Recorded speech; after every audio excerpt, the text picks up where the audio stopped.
We ask one thing, O God, sa umagang ito. Walang iba ang patuloy na maranasan ng presensya mo. Lord, alam namin, hindi kami karapat-dapat sa iyo. Marami kami pagkukulang. Marami kami mga kahinaan, O God. We know, O God, Lord, that we are living, O God, under your grace, Father God. Kaya naman, Panginoon, hayaan mo, patuloy ka namin maranasan sa umagang ito, Panginoon, O God, kung bakit kami nakasusunod sa iyong kalooban, kung bakit kami nakatatayo, kung bakit kami nagiging malakas, Panginoon, O God, sa kabila ng aming mga kalagayan, ay dahil sa iyo pa rin, dahil ikaw pa rin. Kaya wala pa ulit-ulit kami mananalangin na lapit sa iyo, Panginoon, O God. Katagpuin mo kami sa umagang ito, Panginoon, O God. Magsalita ka sa amin, let the power of your word and of your presence, O God, Lord, encounter us in this morning as we hear your words. Magtago ka ng puso. Ano ba't nandito kami, Panginoon, O God? Kung hindi mo lang din naman kami pakikilaman, Panginoon. Lord, pakilaman mo ang aming mga buhay, Panginoon. Lord, maratan mo kami, Panginoon, O God.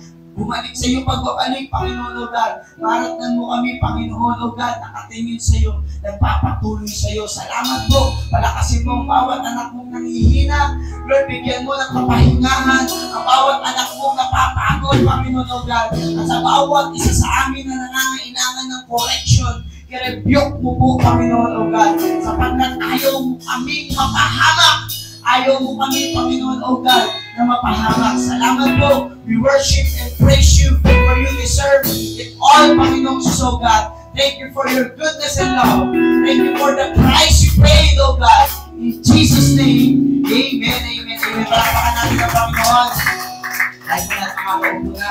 Salamat sa Diyos, amen. Sa privilege na mag-aral tayo ng salita ng Panginoon. Salamat sa buhay ng ating daddy at ng ating mami, ano, na talagang inilalagay tayo, amen, sa ating panawagan. Kung wala po, nag-guide sa atin, ano, kung walang ginamit ang Panginoon, hindi tayo hirap. Amen po ba?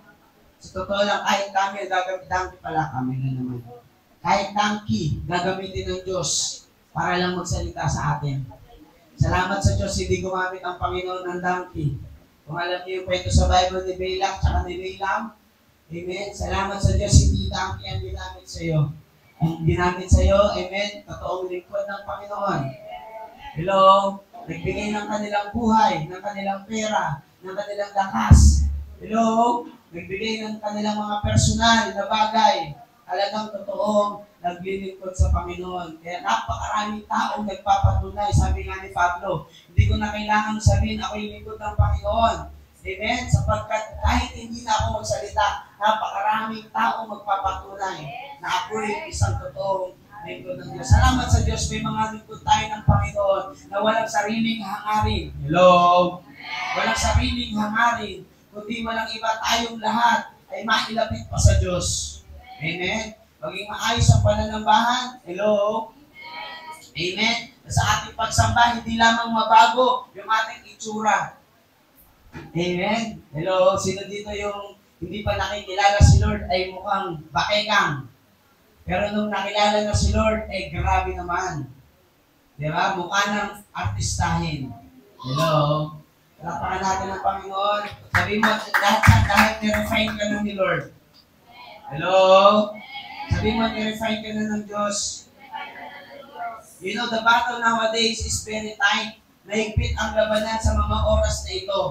Because alam natin na any moment, malapit nang dumating ang Panginoon. Hello?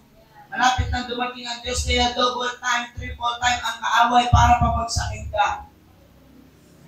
Hindi man sa puso, naalala ko na naman yung introduction ko nung nakaraan. Sino po nandito nung nakaraan? Taas ang kamay. Diba? Ano sabi natin? Gagawin lahat ni Satanas ang paraan para mailayo ka lang sa Kanya. Hello? Pero hindi tayo bulag sa katotohanan. Sabi mo nga, hindi tayo bulag sa katotohanan. Amen? Kaya kung maririnig natin ang tinig ng Diyos, huwag na nating patigasin ang ating mga puso. Hello? Nandiyan po ba tayo? Lumakad tayo na parang may Diyos. Hello? At hindi parang nasa kamunduhan. We walk as if we have God. Hello? Walk that we have done ba? Ang hirap mag-English. Hello? Umakat tayo na may Diyos sa ating buhay. Parang may Diyos. Kasi yung iba parang wala. Pag gitna ng pagsubok, nawawala ng pananampalataya.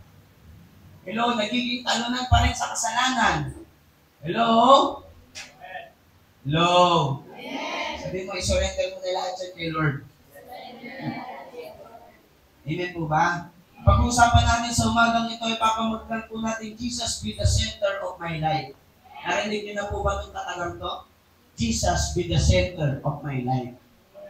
Amen. Lord, gusto kitang maging sentro ng aking buhay. Kasi napakadali sa atin na lumingon. Hello? Napakadali sa ating lumubog. Naalala ko po si Pedro nakalakad na sa ibabaw ng tubig. Hindi po sa ibabaw ng lupa. Dahil normal yun.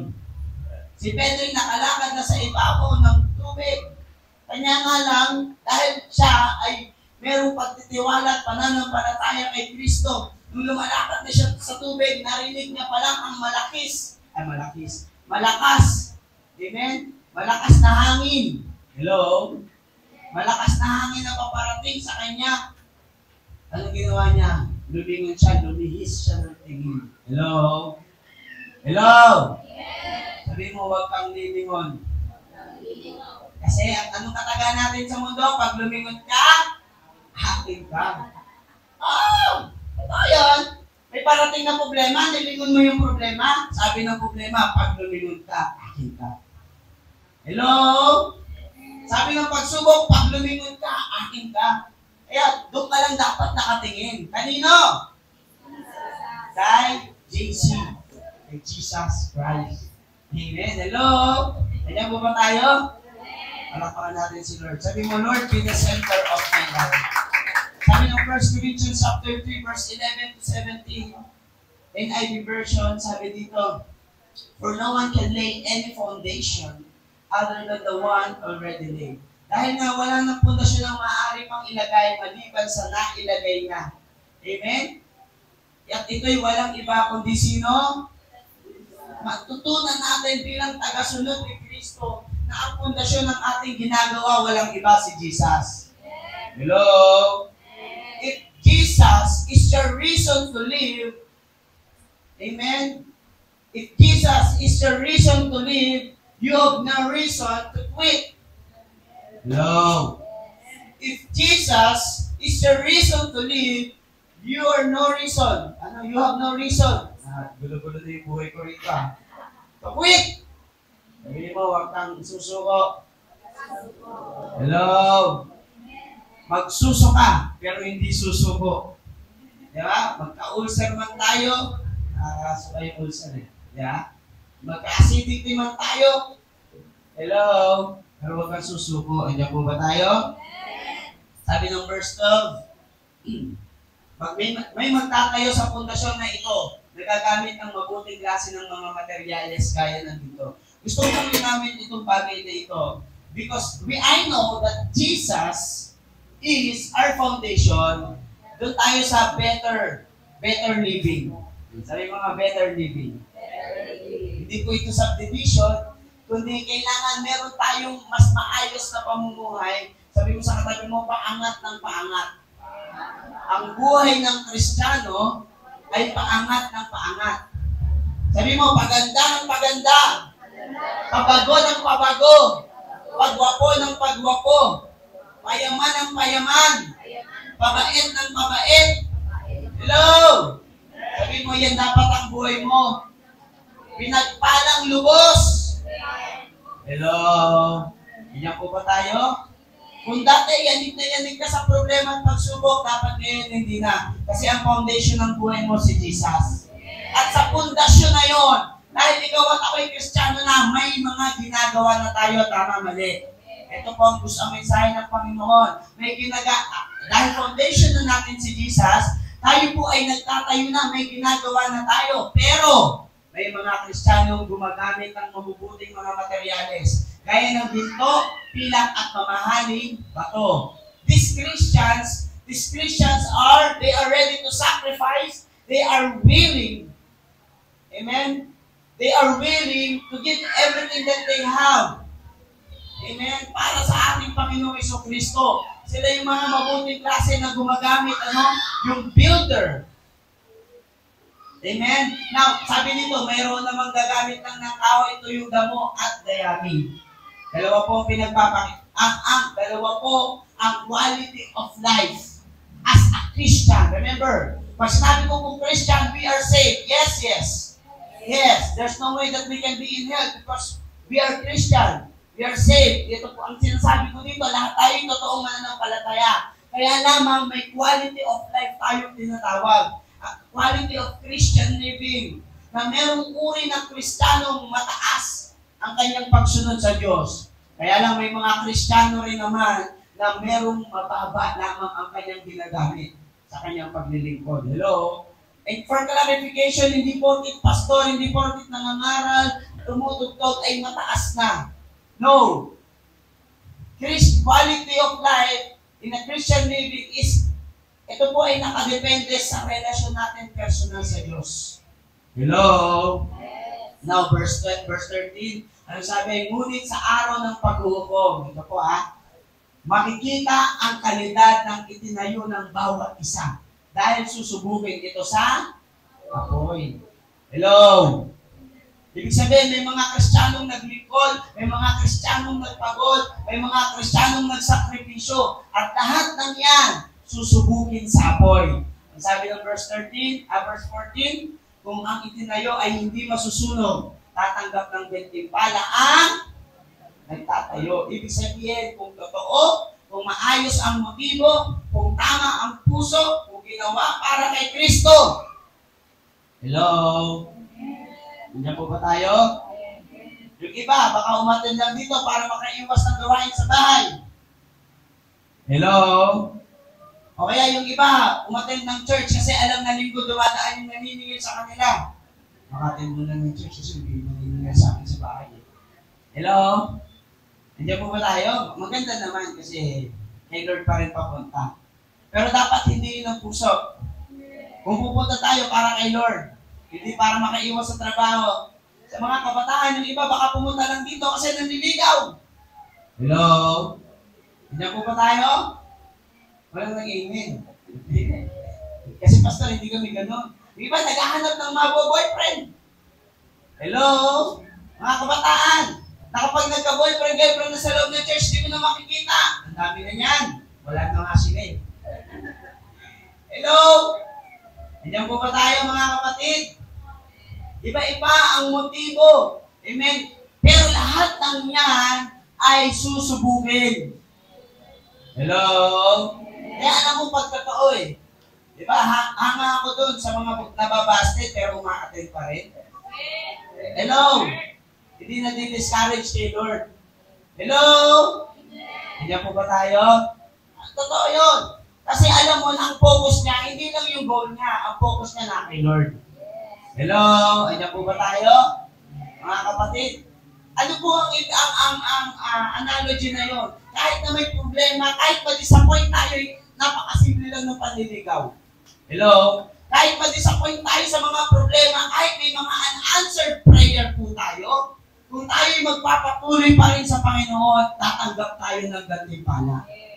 Sapagkat sinusubok ng Diyos. Hello? Now, ano sabi? Sabi diyan, if what has been built survives, the builder will receive a reward. Alam niyo ba may mahirap sa langit? Pero yung hirap niya, hindi mahirap. Mayaman pa rin. Ito po yun. Basahin niyo. Next verse. Nasa context po ako ng reward kaya sinabi ko mahirap. Ibig sabihin, may mga Kristiyanong hindi tatanggap ng reward. Yun yung Kristiyanong mahirap. Pero langit. Sabi ng verse 15, ngunit, kung ito na may masusunog, wala siyang kahirapan, di ba? Kahirapan sa reward. Wala siyang tinanggap na reward eh. So, ibig sabihin, scarcity. Yes, scarcity. Tama ba yun, Sarah? Scarcity in reward. Poverty in reward. Langit siya, pero wala siyang reward. Ang sabi, wala siyang tatanggapin gantimpala. Basahin niyo po, sabay-sabay, 1, 2, 3, go. Langit pa rin, no? Pero langit pa rin. Wala nga lang reward. Hello? Kaya alam niyo po bakit kung ano yung reward? Paano ba tayo magkakaroon ng reward sa langit? Yun yung dahilan kung bakit kailangan natin gumawa ng mga mabubuting bagay sa mundo ito. Ulitin ko po hindi lang dapat kagad kang gumawa ng mabuti. Una, kailangan nating maligtas. Pangalawa, kailangan natin gumawa ng mabuti. Bakit? Kasi yun yung tatanggapin natin reward. Ngunit tulad lamang ng isang taong nakaligtas sa sunog, na walang nailigtas na kagamitan. Nandiyan po ba tayo? Hello? Langit, pero walang bahay.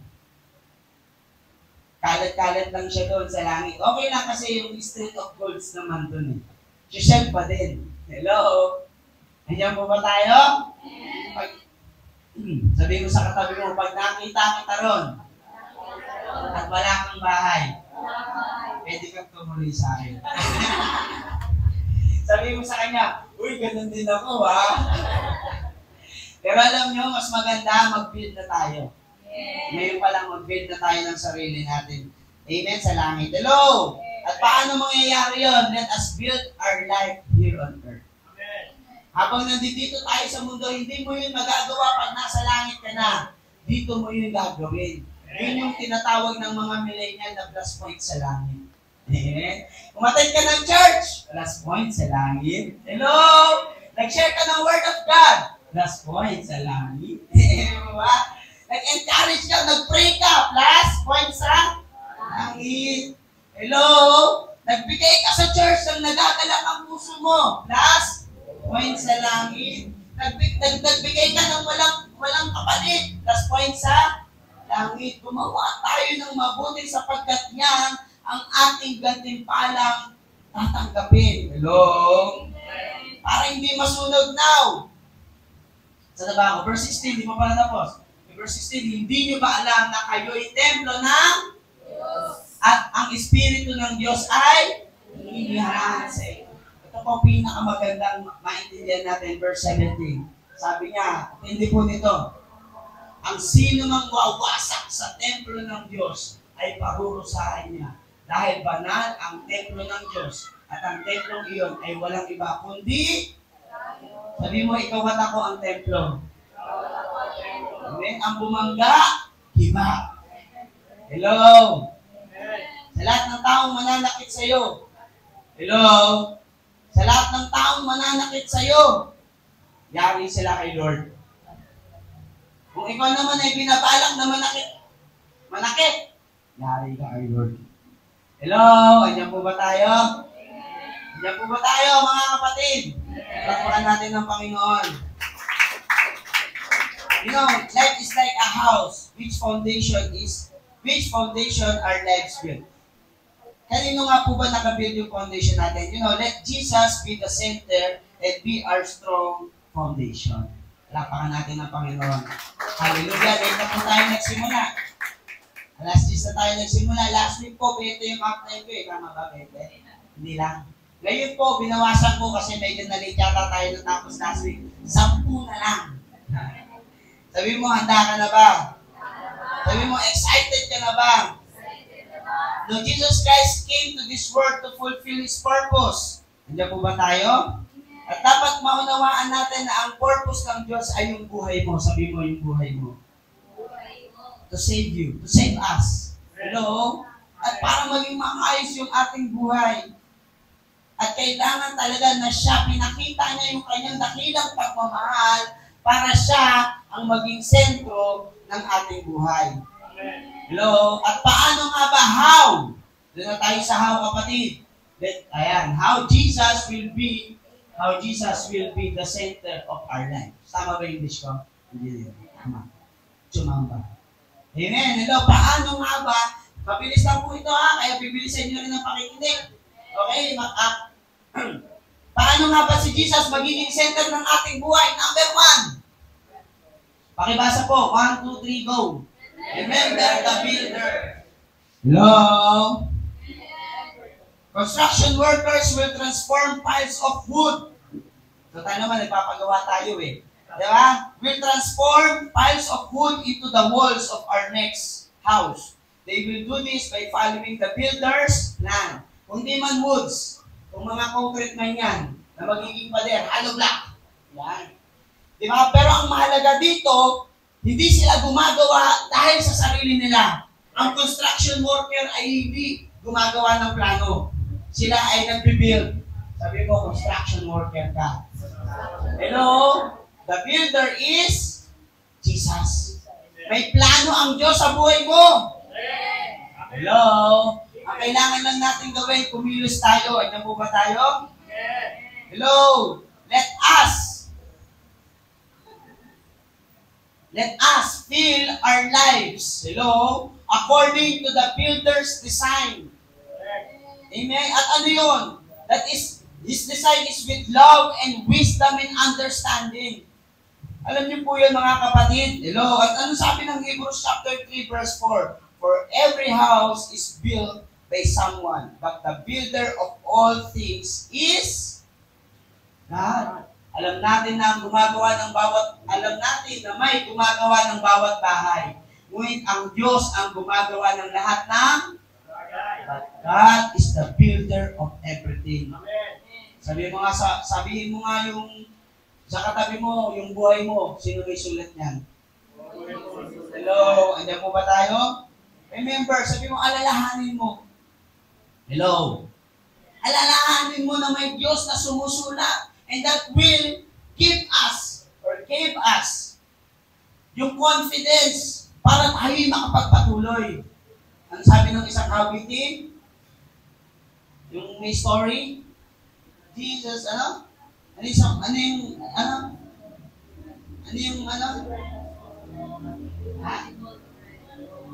yan sa. Ay, tama yun nga yun. You write my story. You hold it all together. Forever. Well, care of my present. Di ba? Care of my future. You write my story. You hold it all together. Together, pastor. Together. Hello, andiyan po ba tayo? Kung may mga pangit na nangyayari sa buhay mo, sinusulat lang ng Diyos, kinukumpleto lang ng Diyos yung kwento niya sa buhay mo. Huwag kang hihinto, huwag kang susuko. Hello, mga kapatid. Isa lang. Amen po ba? Amen. Ayun, 5 na sila. Amen po ba? Amen. Kalahati na. Amen po ba? Amen. Ako, may natitira pang 2%. Wala tayo sabay-sabay. Amen po ba? Amen. Oo, talakpakan natin si Lord. Kasi hindi naman ako eh. Narinig ng Diyos yung sinasabi ng puso mo sa Kanya. Yeah. Diba? So remember the builder. Tandaan mo, may plano, tapos na ang plano ng Diyos sa buhay mo. Sabi mo sa katabi mo. Sabi mo sa katabi mo, huwag mong sirain. Hello? Ulitin ko, tapos na ang plano ng Diyos sa buhay mo, huwag mong sirain. Ang plano ng Diyos ay maganda, ang plano ng Diyos ay payapa, ang plano ng Diyos ay mabuti. Huwag mong sirain. Hello? Totoo. Di ba ganun ang mga magulang dito? Sino mga magulang na dyan? Shout out po sa lahat. Happy birthday nga pala sa lahat. Di ba? Sa mga magulang dyan, meron kang plano sa iyong anak. Pero kapag ang anak mo ay ayaw sumunod sa iyo, gusto mong pag-aralan, hindi mo mapasok, papasa ba siya? Pinabayaran mo ang tuition, pero hindi siya nag-e-exam, papasa ba siya? No, never.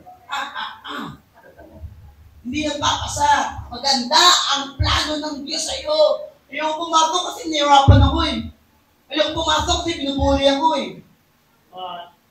Mga dahil ayaw pumasok, daming problema. Daming pagsubok. Hello, wala akong baon. Hello, papasa ba siya? No. Hindi mangyayari. Pero kung tayo'y susunod sa plano at kalooban ng Diyos, sigurado kahit pumagapang, makakarating ka. Hello! Ano po ba tayo? Number 2, bilisan na natin. 11:15 na. Number 2, makibasa. 1, 2, 3, go! Una, alalahanin mo ang Diyos. Pangalawa, humingi tayo ng karunungan. Ask God to give us wisdom and understanding in our relationship and decision. Sabi mo nga sa sarili mo, umayos-ayos ka. Sabi mo sa sarili mo, pag magdidesisyon ka sa relasyon at sa buhay mo, humingi ka sa Diyos. Hello, andyan po ba tayo? Bakit? Wala ka naman alam kung paano mag-build ng house. Wala naman tayong alam kung paano mag-build ng buhay. Sino nakakaalam? Ibigay mo yan sa expert. And who is the builder? Jesus! Andiyan po ba tayo? Palakpakan natin ng Panginoon. We should rely on the expert. In the same way, it will take spiritual wisdom and understanding to transform our lives into a Christ-centered life. Hello? And that knowledge can only come from God. Anong sabi ng Colossians chapter 1 verse 9? Pakibasa. Kaya nga, wala nang mabalitaan namin ang tungkol sa inyo, patuloy namin kayong ipinapanalangin. Hinihiling namin sa Diyos na bigyan nawa kayo ng karunungan at pangunawa mula sa banal na Espiritu para lubusan nyo malaman ang Amen? Totoo po yan. Yan po ang ginagawa ni Mami tsaka ni Daddy. Lord, ang buhay ni Sister. Lord, ang buhay ni Brother. Wala na naman. Lord, di ba na naman ang nakikita ko sa post niya? Lord! Hindi po ba tayo? Yan ang ginagawa ng ating mga pastor. Lubusan nila tayo pinapanalangin upang malaman natin ang kalooban ng Diyos. Tayo rin, magsik tayo ng knowledge sa Lord. Kung paano natin, Lord, paano ba maayos ang buhay ko? Ito, Bible. Number 3, bilisan na natin to. 1, 2, 3, go. Be on the alert for evil. Ito yung intro ko nung nakaraan. Kung umatin kayo, praise God. Kung hindi, manood ka na last week. Hello. Sabi ko nga, Satan does not want us, our friends or loved ones, to follow Jesus Christ. Kahit sino man sa atin, malabo yun. Na gusto ni Satanas, maborn again tayo. Ang gusto ni Satanas, lumayo tayo sa Diyos. Hello? Kaya pag nararamdaman mo na, parang gusto ko nang lumayo kay Lord, nagiging Satanas ka na, kapatid. Pag nagiging hadlang ka na, sa kapatid mo sa Panginoon, hello? Huwag na muna tayo matin, mag-iisip na muna tayo, concert ng Bini. Hello? Nagiging Satanas ka na. Hello? Huwag naman tayo, magsili na muna tayo, mag-ano tayo, pumunta tayo kung saan. Huwag na muna tayo mag-worship. Worship by heart na lang muna. Wow, worship by heart. Tagaytay muna. Yan. Hello? Yan po ang strategy ni Satanas. Hello? Alam niyo, may mga magnanakaw dito na papasok sa iyong bahay. Tama, Mele? May mga magnanakaw na papasok sa buhay mo, na nakawin ng kapayapaan mo, relasyon. Hello? Ano po ba? Relasyon mo sa Panginoon. Hello? Those thieves in your life, you need to be alert. Sabi mo nga, be alert, be alive, enthusiastic. Hello? Be alert, alive, enthusiastic. Diba? Andiyan po ba tayo? Huwag kang papaloko. Sabi mo sa katabi mo, huwag kang papaloko. Papakan natin sila. Anong sabi ng Bible? 1 Peter chapter 5 verse 8, be of sober spirit. Amen? Be alert. Kumanda kayo at mag-ingat dahil ang kaaway nyo ay sino po? Pangalanan. Kaya malinaw hindi yung katabi, hindi yung kahit na sino. Si Satanas ang kalaban natin ay umaaligid-aligid na parang liyog umaatungan at naghahanap ng malalapat. Kapag hindi tayo alert, kakainin tayo ng buhay ng mga pagsubok, ng mga kasalanan, ng mga kahinaan, ng strategy. Diba? Hello, hindi po yan biglaan. Hindi lalabas si Satan na may sungay at may buntot. Pagsisimula yan sa patikim-tikim. At, pipilitin ng, gustuhin. Ano bang kabilin-bilinan? Hello? Ganyan po ba tayo mga kapatid? Unawahan po natin na ang naaway, alam niya kung ano yung kahinaan mo. And Satan will constantly remind your past and weaknesses. He is waiting for you to have that open door And you know, the lion is very nocturnal. Nocturnal. Diba? Hindi siya sa isang grupo ng mga usa. Hindi niya hindi siya agad-agad aatakihin. Magbabatay muna siya, magmamasid siya. Titingnan niya kung sino yung pipilay-pilay. Titingnan niya kung sino yung pagod. Titingnan niya kung sino yung mahina. Sino kaya dito ang hindi nakikinig ng preaching? Yung nakatingin lang kay Pastor Rico pero hindi nag-notes. Kunyari nag-notes sa cellphone pero nagpe-Facebook naman. Kaya, yun ang lalapain ni Satan. Yung nakikipagkwentuhan sa katabi. Hello, hindi po ba tayo? Titingnan niya yun. Kasi ayaw niya marinig mo yung word of God. Diba? Sabi niya, seeking someone to devour. Kaya mga kapatid, sabi mo sa katabi mo, be alert. Number 4. Mabilis lang po tayo. Please. Number 4, pakibasa. 1, 2, 3, go. Follow God's direction. Sabi mo, kung may susundin ka man. Sabi mo, kung may susundan ka man. Hindi ang idol mo. Hindi yung kasabihan ng mga matatanda. Kung may susundan man tayo, sundin natin ang instruction ng Diyos. Napakan natin ng Panginoon. As we follow God's direction in our lives, we will be filled with His joy. You know, ang instruction ng Diyos, sometimes hindi siya madali, pero may kagalakan. Hello?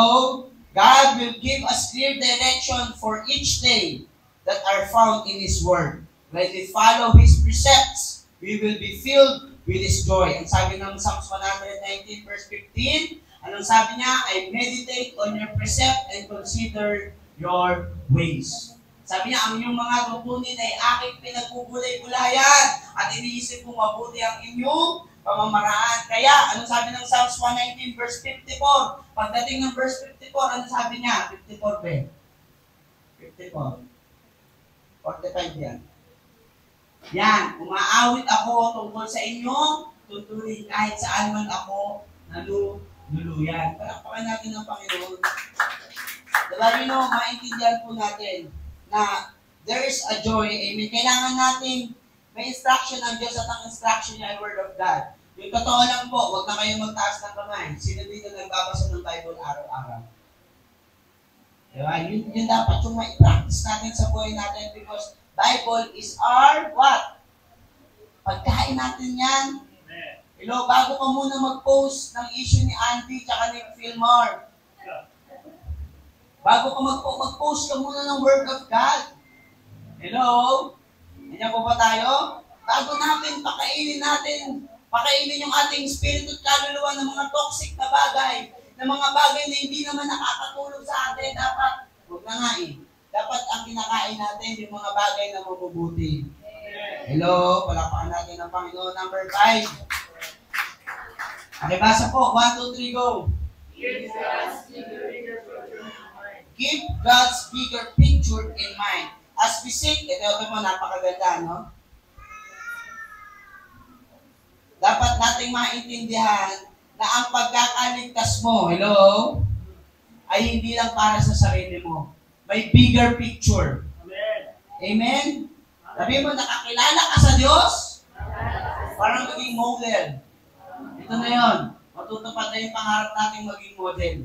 Sabi mo, be an ambassador of Christ. Hayaan mo ang buhay mo ay maging channel of blessing sa buhay ng ibang tao. Kung may katrabaho kang nalulungkot, paano lang bang sapukin mo, tapikin mo. Tapos pag-pray mo, alika, nabalitaan ko may problema ka daw. Itong ibibigay ko sa iyo ay higit pa sa iyong pangangailangan. I will pray for you. Diba? Hello? Hindi lahat ng bagay sa mundong ito ay upo lamang sa pera. Hello, may mga bagay na hindi kayang bilhin ng pera. Masarap na tulog. Hello, maayos na buhay. Hello, pag-asa at pananampalataya. The assurance of life. Mga kapatid, there's more in life. Ang sabi ng 1 Corinthians chapter 13, verse 5. Ano po yun? Hindi bastos ang pag-uugali, hindi makasarili, hindi magagalitin o mapagtanim ng sama ng loob sa kapwa. Ito po ay the very simple thing na pwede mong gawin para maipakita si Kristo. Hello? Amen. And then the next one is for you to minister in their lives. Hello? Ganyan po ba tayo? Anong sabi pa ng Psalms 122 verse 9? For the sake of the house of the Lord, our God, I will seek your good. Alang-alang sa templo ng Panginoon na ating Diyos. Mananalangin ako para sa kabutihan at kaunlaran ng Jerusalem. Jerusalem stands for the country. Jerusalem stands for our neighbors. Hello? Ganyan po ba tayo? Mga kapatid, isang tao lang ang mapalakas mo, mapakilala mo si Kristo sa isang araw. Libo-libong anghel ang magsasaya sa langit. Palakpakan natin ng Diyos. Number 6. Paano magiging sentro ang Diyos sa buhay natin? Pakibasa, 1, 2, 3, go. Wow, sabi mo nga, wow. Hindi kasama ang kompetisyon. Hindi kasama ang pagalingan. Hindi kasama ang division. Hindi kasama ang insecurity. Ba't ako wala? Bakit siya meron? Hello? Bakit siya na lang lagi? Hello? Harmony and peace will mark our home and relationship when our actions match Christ's desire. Hello? Ayan po ba tayo? Anong sabi ng Mark chapter 3 verse 25? If a house is divided against itself, that house will not be able to stand. Hello? Kung lagi tayong magagalitin, kung lagi tayong pahiwalay, kung lagi tayong kontra. Hello? Walang mangyayari. Hindi po ba tayo? Sabi mo nga, lagi kang makipagkaisa. Lagi po tayong makipagkaisa. Lagi tayong makibalikat. Sabi mo, lagi tayong makibalikat. Yan ang tanda na ikaw at ako ay meron ng nagiging sentro si Jesus Christ ng ating buhay. And we build our lives according to His words. Number 7, seek understanding. Sabi po, pakibasa, 1, 2, 3, go. Seek understanding. As we seek to understand others, amen, it will become a Christ-centered life. Hello? Isang pinaka-mahirap na kalaban ng tao is yung greediness. Yung pagiging self-centered. Kung ano yung pagiging convenient lang natin. Kung saan lang tayo convenient. Hello? Maglilingkod ako kay Lord, pero ayaw mahirapan. Hello? Pakpakan natin si Lord. Mga kapatid, time and effort were invested in preparing the lot for the new house and in pouring a solid foundation. And after it is built, the rooms will be filled with our material possession. Hello? Diba gano'n naman kapag nag-build talaga tayo ng bahay? Time and effort talaga yung i-invest natin. Hello? Kaya ano sabi po ng Proverbs chapter 24? Sa pamamagitan ng karunungan na itatayo mo at mapapaunlad ang iyong tahanan. Mapupuno rin ito ng mahalagang kayamanan.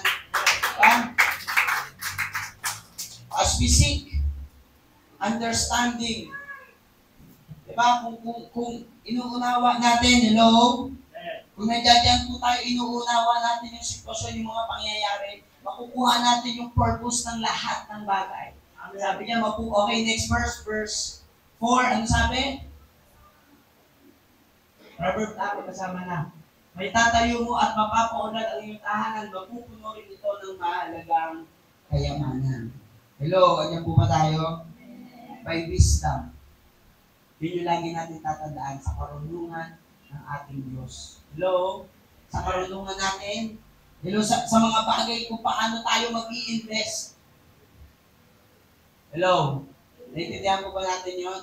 Saan ba natin i-invest yung oras natin? Saan mo ba i-invest yung buhay mo? Number 8. Pakibasa po, 1, 2, 3, go. Ask God to bless my home. Ayan. Lord, i-bless mo yung bahay ko. I-bless mo yung buhay ko. Yung iba nagtatampo kay Lord, Lord, parang gano'n, di mo ako binibless. Ang tanong ko, pinag-pray mo ba? Diba sabi kasi ng Diyos, ask and it will be given. Knock and the door will be open. Seek and you shall. Yung minsan kailangan natin ng pananampalataya, lalo na sumusunod ka kay Lord at nagiging tapat ka kay Lord. Let's ask God to bless our lives, to bless our home, and let others know His faithfulness. Hello? If our builder does a wonderful job constructing our new home, hello, He will likely ask us to endorse His work. Sabi niya, ang ganda ng buhay mo ah. Anong meron ka? Pakilala mo yung builder, si Jesus. Hello? Lord, pagpalain mo nga ako para maitanyag ka. Kasi may senyas na ba ng time, Lord? Wala. Ganyan po ba tayo? We will be happy to tell others about His expertise as a builder. Alam mo, kapatid, dumaan din ako sa ganyang pagsubok. Pero salamat na lang, may Diyos akong nakilala. Nakagano na lang ako, yo. Yung kanta, alam niyo yung kanta? Yung gusto ko ng bumitaw, gusto ko ng bumitaw. Kaya nakagano na lang ako eh. Pero salamat na lang. Kasi may Diyos na sumalo sa akin at nag-angat sa akin. Sabi niya, nak, tumayo ka dyan, kumain ka. Hello! Huwag ka magmukmuk dyan, tumayo ka, kumain ka. Diba? Crispy chicken fillet sandwich with fries and meat. Diba? Ha? Tsaka ano, fruit. Lapakan natin ng Panginoon. Anong sabi? 2 Samuel chapter 7 verse 29, may it please you to bless the house of your servant. Natutuwa ang Diyos. Iminawa po yung kalugod niyo ang pagpalain ng sambayanan ko para magpatuloy silang manahan sa inyong presensya magpakailanman. Dahil ito po ang ipinangako nyo, Panginoong Diyos, at sa pagpapala nyo ito, pinagpala ang aking angkan magpakailanman. Sabi mo, wow! Napakan natin ang Panginoon. Napakaganda, second to the last. Number 9, napakagandang end verse. Pakibasa po in 1, 2, 3, go! Use every day to serve the Lord. Kung may paglilingkuran ka, walang iba ang Diyos. Amen. No matter what our culture says, alam mo na sinasabi ng kultura natin, unti-unti nang nababago ang kultura ng mundo sa ibang bansa, ang dami ng illegal. Hello? Diyan po ba tayo? Ang dami ng mga pinapasang mga bill, ng mga nagiging batas. Pero ano man ang sabihin ng ating kultura, ano man ang sabihin ng tao, dapat piliin natin maglingkod sa Diyos. Piliin natin, we will choose God's way. Sabihin mo nga, God's way. Hello? Nandiyan po ba tayo? Anong sabi ng Joshua chapter 24 verse 15? Sabi dito, pero kung ayaw yung maglingkod sa Panginoon, mamili kayo ngayon. Sa araw na ito, kung sino ang paglilingkuran nyo. Maglilingkod ba kayo sa mga Diyos na pinaglilingkuran ng mga ninuno nyo sa kabila ng ilog ng Euphrates o sa Diyos ng mga Amoryo na ang lupain ay tinitirhan nyo ngayon. Pero para sa akin at sa pamilya ko, maglilingkod kami sa Diyos. Palapakan natin ang Diyos. But as for me and my house, we will serve the Lord. Ano po ibig sabihin nito? Ito number 9. Ano po ibig sabihin nito? Mga kapatid, huwag natin isipin na hinahawakan tayo rito. Hinahawakan tayo ng Diyos. Hello? Bakit ka sa church na yun? Parang ang sama-sama kong tao pag umalis ako sa church. Lakad! Kung ayaw mo sa church, lakad! Kung sa tingin mo mapapabuti ka, lakad! Hello? Hindi natin hawak ang tao. Hindi namin kontrol ang tao. Kung sa tingin mo napapahama ka na rito, lakad! But as for me and my house, we will serve the Lord. Hello? Dito ako pinagpapala ng Diyos. Dito ako pinapalakas ng Diyos. Hello? Huwag natin ipagkakamali. Lalo na sa mga manggagawa na nag-decide maglingkod sa Panginoon. Huwag natin ipinagkakamali. No? Kung ayaw mo na maglingkod at gusto mo pa rin dumating dito, welcome na welcome. Pastor, hindi ko po pala kaya. Ako po personally, tinuturo ko yan sa discipleship. Hindi ko po pala kaya ang bigat ng paglilingkod at pagmi-ministry. Subo na po ako. Eh, sasabihin ko, sige kapatid, kung talagang pinag-pray mo yan at ayaw mo na maglingkod, magpahinga ka, pero huwag mong pababayaan ang relasyon sa Diyos. Magsimba ka pa rin. Ganun pa rin. Friends pa rin tayo. Hello? Wala akong personalan. Hello? Ang mahalaga, huwag tayong mawala sa kamay ng Diyos. Dahil talagang alam niyo po sa discipleship tinuturo ko, ministry will demand your comfort. Mawawalan ka talaga ng comfort pag naglilingkod ka sa Diyos. Kaya nga, great calling yan eh. Dahil hindi lahat kayang magsakripisyo. Hindi lahat kayang maglingkod. Hindi lahat kayang ibigay ang kanilang sarili. Yung sa'yo na, ibibigay mo pa sa iba. Pambili mo na ng iPhone 16, ibibigay mo pa sa iba. Hello? Ibibigay mo pa sa ministry. Ipapagawa mo pa ng likod. Hello? Ganyan po ba tayo? Ipe-pledge mo pa. Pang Hong Kong mo na. Pang Japan mo na. Ipe-pledge mo pa. Hello? Ganyan po ba tayo? And that is ministry. Maunawaan po natin na hindi biro ang maglingkod sa Diyos. Pero kapag naglingkod ka sa Panginoon, there's nothing in this world na kayang tapatan. Palakpakan natin ang Panginoon. That's why mga kapatid, God says, choose every day to serve God. Diba? Hayaan mo sila kung ayaw nila maglingkod. Hayaan mo sila kung gusto nilang tumalingkod. Basta ikaw at ako, amen. Ano sabi ng awitin? Puro kanta tayo ngayon. Even though they're not go with me, still I will follow because I decided to follow Christ. Diba? Jesus. Diba? Ganun talaga. Sabi ko nga po sa sarili ko, hanggat may isang umaatin sa 13, magpapastor ako dun eh. Doon ako yung nasign eh. Hanggat hindi sinasabi huwag eh. Eh may natitira pa eh. Hello? Meron pang 3 eh. 4. Hello? Diyan po ba tayo? Hanggat may isa. Sabi ni Daddy Bishop, di ba?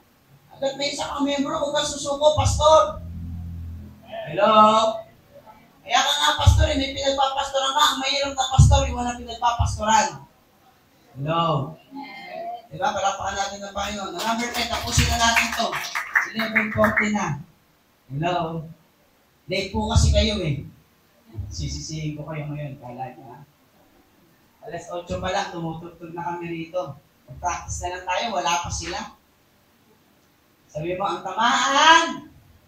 Sabi mo, kalayaan. Hindi po huwag natin celebrate araw ng mga puso. Celebrate araw ng kalayaan. Palakpakan natin ng Panginoon. Napapalakpak sa Kristo. Yes. May kasama ako. Number 10, makakibasa po. 1, 2, 3, go. Remember the master of the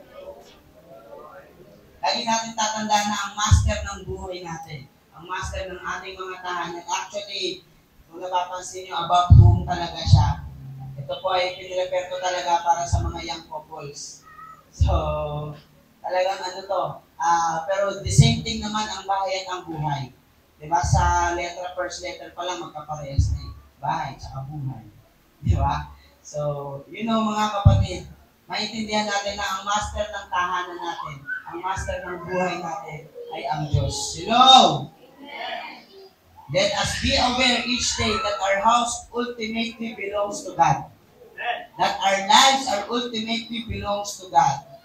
Hello? Hindi po ba tayo? Ano pong sabi ng Mark chapter 13 verse 34 to 35? Maaari natin itong ihambing sa isang taong pupunta sa malayong lugar.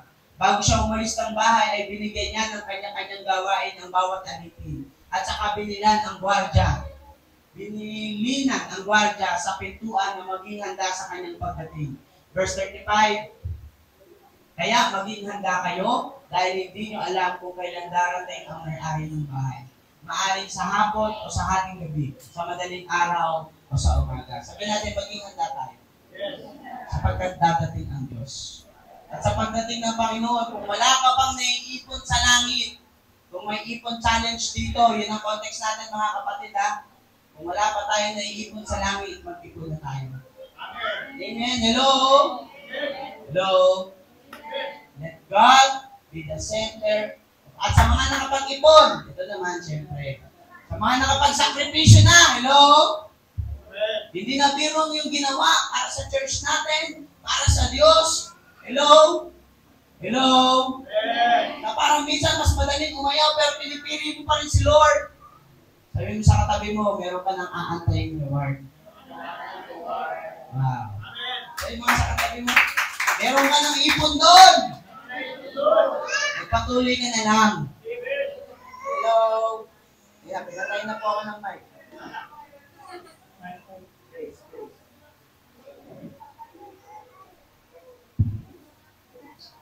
Praise. Naipon na tayo sa langit. Kaya ngayon, dapat mananangalian na tayo. Diba? Dahil na-late tayo, kasi mga late din kayo. Yeah. Yeah. Totoo naman ah. Ang maaga lang, si Nanay Jocelyn, ang aga-aga. Tapos sila yung mga maaga dito. Mga sakto dumating. Diba? Hello? Pero mahal natin si Lord. Mahina lang tayo sa tulog. Palakpakan natin. Sister Edessa, maaga nakita ako kanina. Palakpakan natin ng Panginoon. Hello? Di ba? Andiyan po ba tayo? Yung mga sakripisyo natin, yung mga bagay na yan. Lord, kilala mo lahat ng aming mga gawa. Alam mo ito'y para sa iyo. Ang Diyos, Amen, ang bahalang mag-reward sa atin. Palakpakan natin ng Panginoon tayo po lahat ay tumayo.